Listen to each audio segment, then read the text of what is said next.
अब करते हैं projectile fired at some angle theta with the horizontal. पहले जीरो एंगल पे फेंका था ऊपर से, हॉरिजेंटल 0 डिग्री बनाते हुए, अब किसी एंगल पे है। तो हमने क्या किया, ये एक वस्तु जो है प्रोजेक्टाइल या पत्थर, ये यू वेलोसिटी के साथ है ना, ये यू वेलोसिटी वेक्टर लगाया ना मैंने, थीटा एंगल पे फेंक दिया इसको।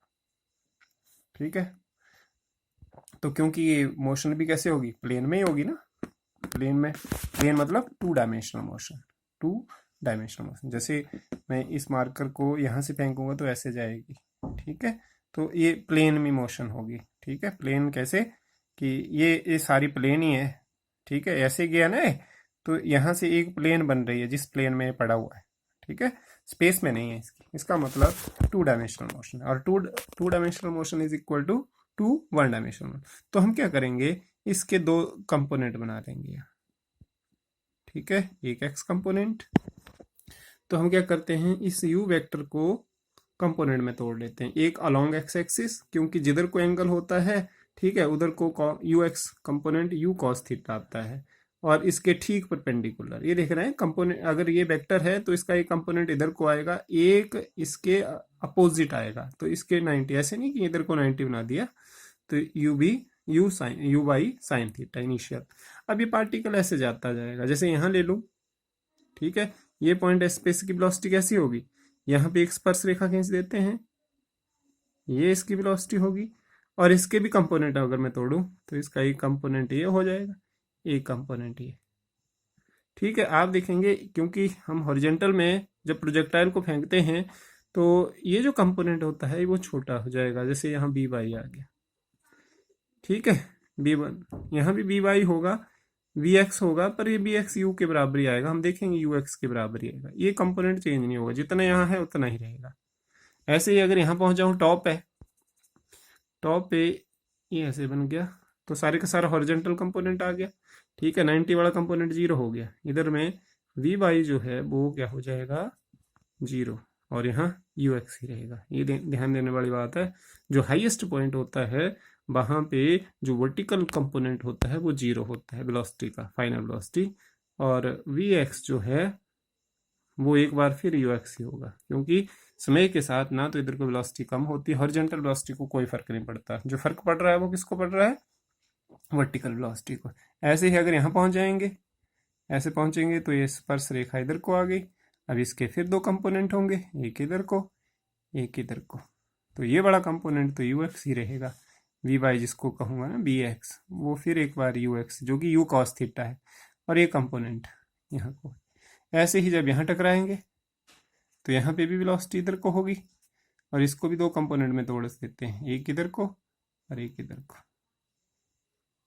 ठीक है, इधर वाला कंपोनेंट फिर एक बार यू एक्स ही रहेगा, वी एक्स, और इधर वाला वी वाई होगा। तो ऐसा नहीं है कि यहाँ पे उसकी वेलोसिटी 0 होगी, तो किसी क्षण ऐसे जैसे वेलोसिटी होगी, हम किसी भी क्षण इसकी वेलोसिटी भी निकाल लेते हैं। सबसे पहले हम बारी बारी से ये इस प्रोजेक्टाइल के लिए क्या करते हैं, इसका पाथ कैसा होगा। सबसे पहला हमारा काम है कि ट्रेजेक्ट्री कैसा हो। तो अब हम यहाँ सबसे पहले ये दिखाने की कोशिश करते हैं कि इसका पाथ या ट्रेजेक्ट्री कैसा होगा। हम पहले की तरह दिखाएंगे, इसका पाथ या ट्रेजेक्ट्री भी पैराबोलिक होगा मैथ से। तो सबसे पहले u इनिशियल वेलोसिटी से फेंका है, तो एक इसका इधर को कंपोनेंट हो जाएगा यू एक्स इनिशियल वेलोसिटी का अलोंग एक्स एक्सिस, और ये यू एक्स किसके बराबर होगा, आप देखेंगे यू एक्स किसके बराबर हो जाएगा, यू कॉस थीटा के। ऐसे ही फिर इधर को जो आएगा कंपोनेंट उसको मैं यू वाई कह देता हूँ, तो यू वाई किसके बराबर आ जाएगा, यू आ जाएगा यू साइन थीटा। बताया ना इसको कंपोनेंट, इधर का अगर वेक्टर को कंपोनेंट में तोड़े तो इधर को कॉस आता है, जिस साइड को एंगल हो you cos theta, you x बराबर यू कॉस थीटा, और इधर को यू वाई साइन थीटा। ये तो आगे इनिशियल। अब क्योंकि जो हमारे पास प्रोजेक्टाइल की मोशन है, जैसे थोड़ी देर पहले मैंने बताया कि ये कैसी है, 2 डायमेंशनल है, और 2 डायमेंशनल मोशन को स्टडी करने के लिए क्या करना पड़ता है, 1 डायमेंशनल मोशन स्टडी करनी पड़ती है। तो हमने इसका पाथ दिखाना है, तो पाथ दिखाने के लिए मोशन अलोंग एक्स एक्सिस या horizontal motion along x axis की बात करेंगे, हॉरिजॉन्टल मोशन की बात करेंगे। क्या करेंगे इसमें, जैसे हम कहें कि कौन सा फार्मूला लगाएंगे हम, S X is equal to U X T plus 1/2 A X T square. यहाँ पे हेयर किसी क्षण मान लो पार्टिकल यहाँ है, ये O पॉइंट से चला यहाँ और P पॉइंट पे है, ठीक है। तो अगर ये P पॉइंट पे होगा तो उसने हॉरिजेंटल डिस्टेंस भी कवर की होगी, कितनी डिस्टेंस कवर की, एक तरह से इतनी डिस्टेंस कवर की होगी, और वर्टिकल ये की है, हमने ना टॉप लिया ना कुछ। तो हेयर एट एनी इंस्टेंट, ठीक है, एट एनी टाइम, इंस्टेंट की बजाय क्या लिख देते हैं, एट एनी टाइम, इंस्टेंट तो क्षण होता है, एट एनी टाइम टी, ठीक है। एक्स एक्स क्या ले लिया मैंने, एक्स दूरी तय की उसने, ठीक है, फेंकने के बाद। और दूसरा क्या चाहिए, ए एक्स। तो ए एक्स क्या होता है, ए एक्स हम देखेंगे कि सारे का सारा जो हमारे पास सिर्फ ग्रेविटी ही रोल करती है, तो इधर को उसकी वेलोसिटी में कोई फर्क नहीं आएगा, इसलिए हॉरिजेंटल एक्सेलरेशन 0 होगा। तो हमारे पास क्या आ गया, तो दैट एम्प्लाइज एस एक्स की जगह भरा तो आएगा X is equal to U X की जगह, यू एक्स बताया ना क्या है, क्या है you x, you cos theta, तो आ गया you cos theta into T plus, अगर देखेंगे प्लस तो 1/2, ये रकम तो 0 ही हो जाएगी, तो ये आएगी एक ही, तो यहाँ से टी निकाल लो, जैसे हम पहले निकालते हैं ना, टी क्या आ जाएगा, टी आ जाएगा, क्या आएगा, T x upon you cos theta. Path के लिए हमने पहले नियम बनाया कि पाथ कैसे दिखाना है, पाथ दिखाने के लिए पहले हॉरिजॉन्टल मोशन स्टडी करो, जो भी इक्वेशन बन रही है उसमें से टी निकाल लो और उसको उठा के कहाँ भर दो, जो वर्टिकल मोशन के लिए आएगी मोशन, ठीक है। तो मैं यही कर रहा हूँ, ठीक है, इसी में कर देते हैं थोड़ा सा। तो ये motion along Y axis, motion along Y axis, तो बाई एक्सिस के लिए इक्वेशन क्या होगी, S Y is equal to U Y T plus 1/2 A Y T square. तो यहाँ पे हेयर वर्टिकल डिस्टेंस कितनी कवर की, जब पार्टिकल यहाँ पहुंच गया ना पी पे, तो उसने वर्टिकल डिस्टेंस कितनी कवर की है, ये वाली वाई, वाई कह दिया। और क्या चाहिए, यू वाई, तो पता ही है यू वाई क्या है, निकाला है ना, यू साइन थीटा, ये जो है इनिशियली वेलोसिटी अलोंग वर्टिकल, इसका वर्टिकल हिस्सा यू वाई था। और ए वाई, क्योंकि पार्टिकल अब ऊपर की तरफ जा रही है, जब ऊपर जाएगी तो उसकी वेलोसिटी कम होगी, ठीक है, तो ये नेगेटिव एक्सेलेरेशन का एग्जांपल है, और जाएगी तो ग्रेविटी के अंडर ही, तो माइनस जी। ये बात समझ आई, वस्तु जैसे जैसे ऊपर जाएगी उसकी वेलोसिटी कम होगी, जब वेलोसिटी कम होगी तो हम बोलते हैं वो कैसा एक्सेलरेशन है, नेगेटिव एक्सेलरेशन, रिटार्डिंग मोशन भी कहते हैं, रिटार्डेशन भी कहते हैं, उसको माइनस साइन लगाते हैं, अगर नीचे जाए तो प्लस सी, ठीक है, अगर मतलब पार्टिकल की वेलोसिटी बढ़े तो प्लस एक्सेलरेशन प्लस में, अगर उसकी वेलोसिटी कम हो तो हम कहते हैं डी एक्सेलरेशन भी बोलते हैं, रिटार्डिंग मोशन भी बोलते हैं। तो यहाँ से क्या आ गया हमारे पास, y will be equal to S Y की जगह y, ये आ गया u sine theta into T plus 1/2, क्या आ गया minus G into T square, ठीक है, यूजिंग इक्वेशन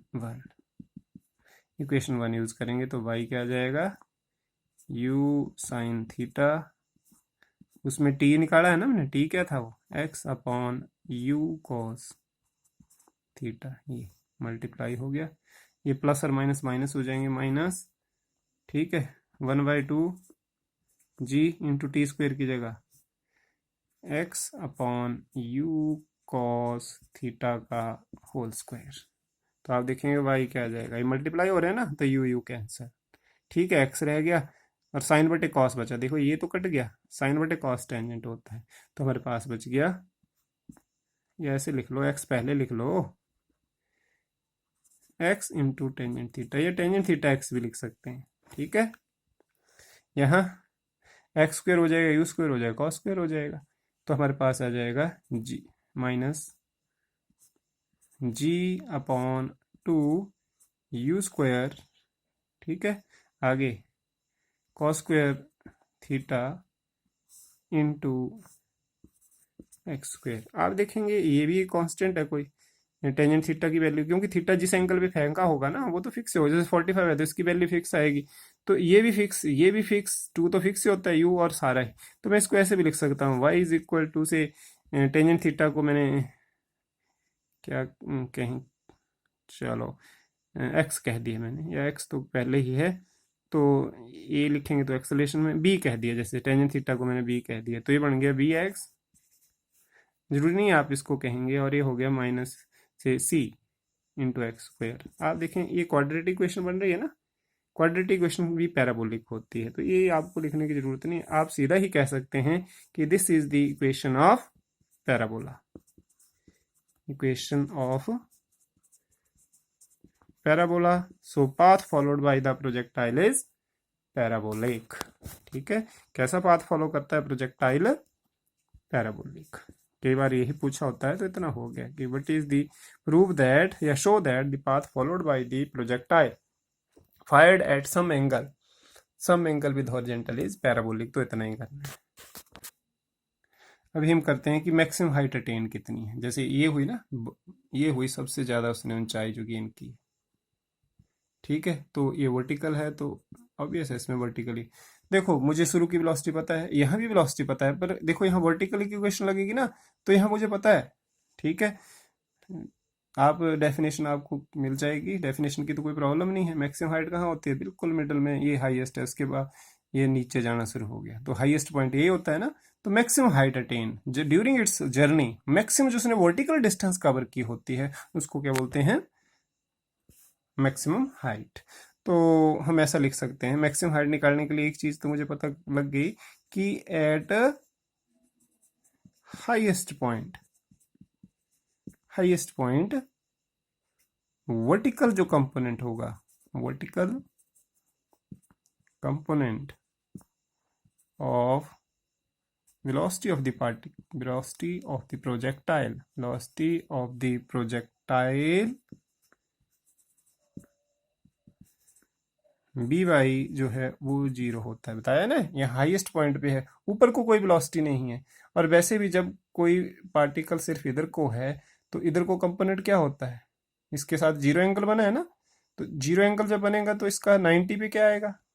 u साइन 90, मतलब सॉरी u साइन जीरो। ठीक है, और horizontal component u cos zero 1 होता है, तो u ही आएगा, और वर्टिकल कंपोनेंट जीरो आएगा, तो ये आएगा। और इक्वेशन कौन, देखो ना, अब मुझे इधर को एक्सेलरेशन का पता होता है, इनिशियल वेलोसिटी पता है, फाइनल वेलोसिटी पता है, टाइम, तो मेरे पास इक्वेशन क्या लगेगी? ठीक है, ये इक्वेशन यूज करेंगे, क्योंकि इनिशियल भी पता है, फाइनल भी पता है। तो वर्टिकल मोशन के लिए एक ये इक्वेशन होती है ना, और यू वाई स्क्वायर बराबर 2ay इंटू एस वाई। तो जैसे आपको पता है हेयर, ठीक है, भर देते हैं। वी वाई क्या है? जीरो का square minus U Y vertical component आप जानते हैं, ये होता है यू साइन थीटा, और इसका स्क्वायर भी तो करना है ना, माइनस माइनस ही रहेगा, इस यू सिर्फ इसी का। उसके बाद बराबर 2 वर्टिकल कंपोनेंट, इस केस में माइनस जी होता है, और एस वाई को हमने एच भरना है। ठीक है, तभी आएगी ना मैक्सिमम हाइट। तो ये माइनस, आप देखें ये क्या हो जाएगा, minus U square sine square theta बराबर -2gh। तो h को यहीं छोड़ो, बाकी इधर ले आओ, तो -2 जी से डिवाइड हो जाएगा। तो आप देखेंगे minus U square sine square theta upon -2g is equal to h cut गया। तो मैक्सिमम हाइट अटेन क्या आ गई? U square sine square theta divided by, this is the formula for maximum height attain. कई बार ये पूछा होता है एक मार्क्स के लिए कि फाइंड द फार्मूला फॉर, याद भी रखने हैं आपने, you square sine square theta upon.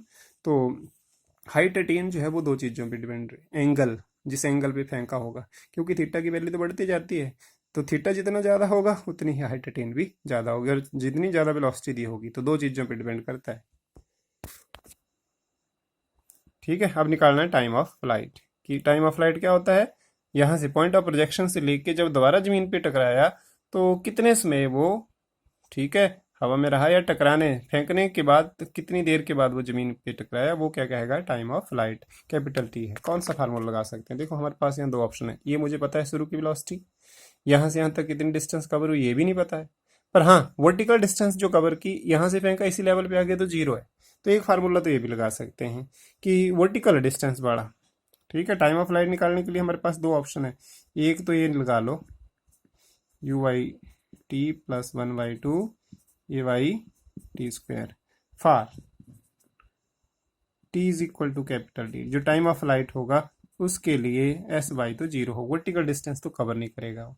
ठीक है, और यू बाई और यू बाई का पता है ए बाई माइनस जी होता है, तो हमारे पास क्या आ गया ए बाई माइनस जी, और यू बाई का तो आपको पता है यू पहले ये हर बार यू साइन थीटा ही आएगी, इनिशियल वेलोसिटी है ना। तो एस बाई यहाँ से क्या आ गया S by zero you by you sine theta और स्मॉल टी की जगह कैपिटल टी -1/2 जी। ये माइनस, ये जो माइनस जी भरा है इसकी वजह से माइनस जी इधर लिख दिया ना, टी स्क्वायर टी की जगह कैपिटल टी स्क्वायर। आप देखें तो यहाँ एक टी कैंसिल हो जाएगा, कॉमन ले सकते हैं या ऐसे ही कर दो आप, इसको इधर ले आओ। ये हो गया 1/2 G T square is equal to U sine theta T. तो एक स्क्वायर और एक टी कैंसिल, हम देखेंगे टी क्या आ जाएगा 2u साइन थीटा अपॉन जी। एक तरीका तो ये है टाइम ऑफ लाइट में। ठीक है, time of flight 2u sine theta upon g. यहाँ से यहाँ तक ये चढ़ाई चढ़ रहा है ना, इसको टाइम ऑफ असेंट भी बोलते हैं, और ये टाइम ऑफ डिसेंट, दोनों बराबर होते हैं, तो ये t/2 आएगा। तो इसके ये यहाँ से यहाँ तक जाने के लिए इसको कितना समय लगा u साइन थीटा अपॉन जी, और यहाँ से यहाँ तक आने के लिए u साइन थीटा। इसको अलग से भी निकाल सकते हैं आप। अलग से कैसे? जैसे टाइम ऑफ असेंट कि यहाँ से यहाँ तक पहुँचने के लिए उसको जो टाइम लगा, ठीक है, वो t है सपोज।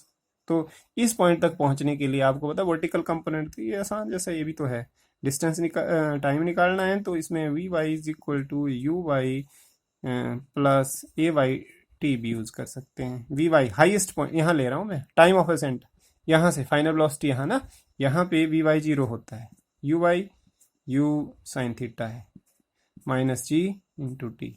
आप यहाँ से भी देख सकते हैं, स्मॉल टी ले लेते हैं टाइम ऑफ, तो यहाँ या टाइम ऑफ असेंट को टी वन कह देते हैं। तो आप देखेंगे क्या आएगा t1, यहाँ पे इसको यहाँ ले आओ, तो ये क्या आ जाएगा, ये आ जाएगा u sine theta upon G t1। ठीक है, ये आ गया time of ascent. Time of descent यहाँ से जब गिरेगा, तो यहाँ से जब गिरेगा तो वर्टिकल कंपोनेंट तो इसकी जो ये बन गई इनिशियल अब।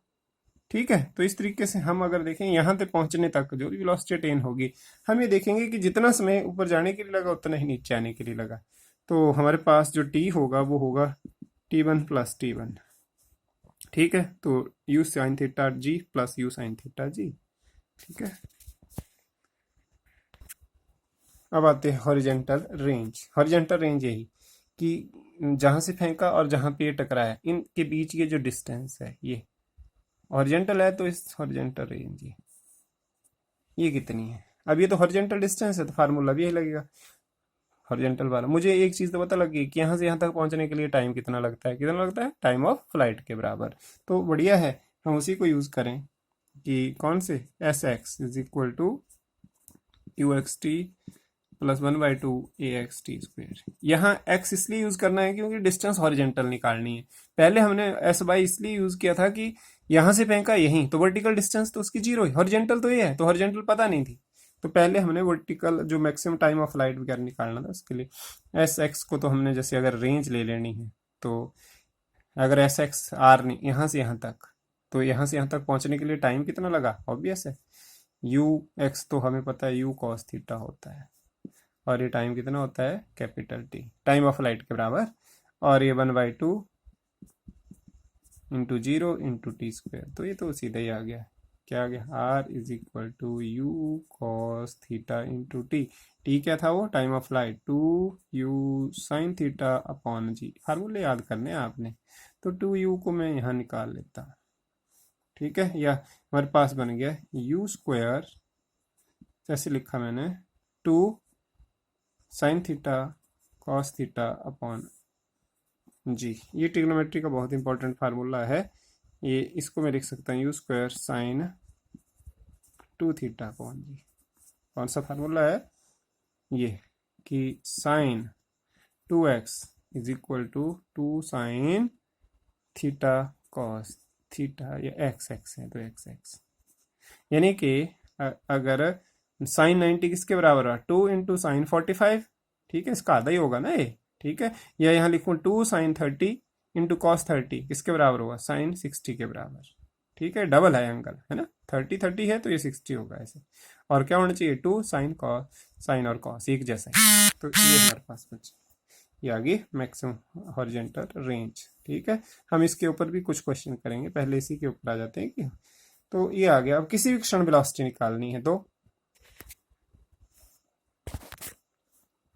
अब निकालते हैं velocity of the projectile at any, यहाँ से फेंका पत्थर तो किसी भी क्षण, अगर यहाँ निकालेंगे तो उसकी वेलोसिटी क्या होगी, सपोज ये पी पॉइंट है ना, यहाँ हम वेलोसिटी निकालना चाहते हैं, तो यहाँ एक स्पर्श बिंदु पे एक स्पर्श रेखा खींचेंगे, ये इसकी वेलोसिटी फाइनल है, और इसके दो कंपोनेंट होंगे, एक इधर को होगा एक इधर को होगा, ठीक है। अब यहाँ आएगा तो ये नीचे को होगा ना, तो मैं लिखूंगा कि वी वेक्टर किसके बराबर हो, ये होगा X component plus Y component, plus इसलिए आया कि यहाँ पे ये ऊपर की तरफ है, अगर यहाँ लेते तो नीचे की तरफ, तो ये माइनस भी हो सकता है, ठीक है। अब हमारे पास वी एक्स कैसे निकाला जाए, तो किसी मतलब टी सेकंड पे यहाँ है ना, ये टी टाइम टी है, यहाँ तक पहुंचने के लिए उसने टाइम टी लिए, तो इसको निकालने के लिए तो सीधा है वी एक्स निकालना है ना, तो वी एक्स क्या होगा you x plus E x T, तो वी एक्स क्या आ गया, वी एक्स आ गया यू एक्स, अब भी बार बार बताने की you cos theta, A x 0 है तो ये आ गया, तो देखो वी एक्स जो है वो सिर्फ यू और थीटा पे डिपेंड रहता है टाइम पे, इसका मतलब किसी यहाँ 2 सेकंड के बाद करेंगे ये यू कॉस थीटा रहेगा, 4 सेकंड के बाद अगर मान लो 10 सेकंड तक ये हवा में रहता है ना, 2 सेकंड पे 3 सेकंड पे ये कंपोनेंट फर्क नहीं पड़ेगा, क्योंकि ना तो शुरू की वेलोसिटी चेंज होने वाली ना ही थीटा, तो ये एक जैसा, जैसे हमने लिखा था ना, यहाँ भी वही था यहाँ भी वही था यहाँ भी वही था, टकराते वक्त भी वही रहेगा, तो हॉरिजॉन्टल कंपोनेंट को कोई फर्क नहीं पड़ता है, क्यों नहीं पड़ता, क्योंकि इधर को कोई एक्सेलेरेशन ही नहीं है, ये अज्यूम करके चलें कि कोई भी हमारे पास एयर की रेजिस्टेंस नहीं है, ठीक है, ये एयर की रेजिस्टेंस क्या होती है इसके ऊपर, ऐसे ही वी वाई क्या आएगा, वी वाई क्या आएगा U Y plus A Y T, तो क्या बन जाएगा बराबर, ये दैट चलो यहाँ लिख देते हैं वी वाई का यू साइन थीटा और ए वाई की जगह माइनस जी टी, ये टाइम पे डिपेंडेंट है, ठीक है, समय चेंज होते ये जब जैसे टाइम बढ़ेगा ये रकम बढ़ती जाएगी, जब ये बढ़ेगी तो ये कम हो जाएगी, तो ये नेगेटिव भी हो जाएगा, इसी वजह से यहाँ नेगेटिव भी आ जाता है, अपने आप ही नेगेटिव एडजस्ट हो जाएगा ये, और ये टाइम डिपेंडेंट है, ये सिर्फ यू और थीटा पे डिपेंड नहीं करता, समय के साथ भी, मतलब समय के साथ इसमें परिवर्तन हो रहा है, एक टाइम ऐसा आएगा कि ये दोनों टर्म में बराबर हो जाएंगे, उस सिचुएशन में ये 0 हो जाएगा जैसे टॉप पे, ठीक है। तो इस तरह से हमारे पास जो वी वेक्टर आया वो क्या था वी एक्स आई कैप, यानी कि वी एक्स की जगह हो गया you cos theta into I cap plus बाकी है यू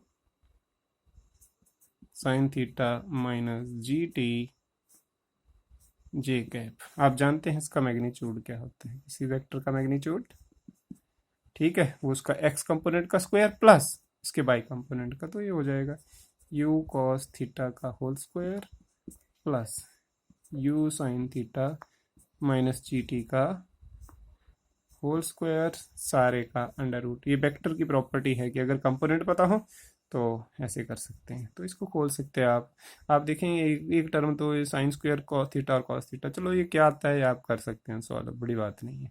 तो किसी भी क्षण ऐसे ही हम एंगल भी निकाल सकते हैं, इसका एंगल ये कि अगर हॉरिजॉन्टल के साथ ही इसने बीटा बनाया है या थीटा बनाया है, तो जैसे आपको पहले बताया, क्या बताया है, टेंजेंट बीटा किसके बराबर होता है V Y by V X, magnitude में लेना है, तो ये क्या आ जाएगा, यहाँ से देखो you sine theta minus G T divided by you cos theta, ठीक है, तो आप इसको बीटा क्या आ जाएगा टेंजेंट इनवर्स, ठीक है, you sine theta minus G T divided by you cos theta, ठीक है, ये माइनस में भी आ जाएगा, तो इसका मतलब माइनस में आने का मतलब एक्स एक्सिस के साथ ये एंटी क्लॉकवाइज है, क्लॉकवाइज एंगल को हम नेगेटिव लेते हैं, और एंटी एंटी अगर एंगल इधर को बन रहा है, जैसे यहाँ एंगल ऊपर की तरफ बन रहा था ना, तो ये एंटी क्लॉकवाइज है, एंटी क्लॉकवाइज को पॉजिटिव साइन कन्वेंशन बताए हैं एंगल में भी, तो इस तरह से ये प्रोजेक्टाइल के जो सारी ट्रीटमेंट है वो हो गए हैं, इसके ऊपर हम हॉरिजॉन्टल रेंज के ऊपर कुछ करेंगे, अब उसको बाद में अलग से करते हैं।